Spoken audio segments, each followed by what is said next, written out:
باللہ من الشیطان الرجیم بسم اللہ الرحمن الرحیم۔ جیسا کہ آپ کو پتہ ہے ہم پڑھ رہے ہیں سورہ بقرہ۔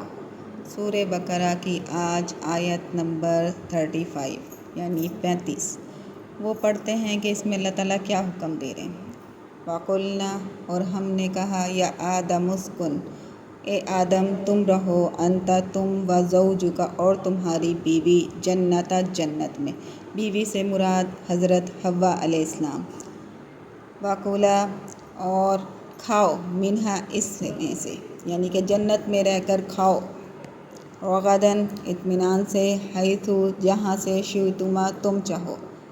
بتایا جا رہا ہے کہ حضرت آدم علیہ السلام اور ان کی بیوی حضرت حوا علیہ السلام کو اللہ تعالیٰ حکم دے رہے ہیں کہ تم دونوں جنت میں رہو، جہاں مرضی سے کھاؤ پیو جو بھی کرو، مگر ایک قید ہے، اور لا نہیں، تقربا جانا نزدیک، ہذہ الشجرۃ اس درخت کے قریب مت جانا، فتکونا ورنہ تم کیا ہو جاؤ گے، پس تم ہو جاؤ گے من الظالمین ظالموں میں سے۔ ظالم لوگ کون سے ہیں؟ ورنہ تم بھی ایسے ہی لوگوں میں تمہارا شمار ہو جائے گا جن لوگوں نے اپنا نقصان کیا، خسارے میں رہے بات نہ مان کر۔ تو اس پوری آیت کا مقصد کیا ہے اللہ تعالیٰ کا یہ بتانے کا کہ اپنی منمانی نہیں کرنی، کسی کے بہکاوے میں نہیں آنا۔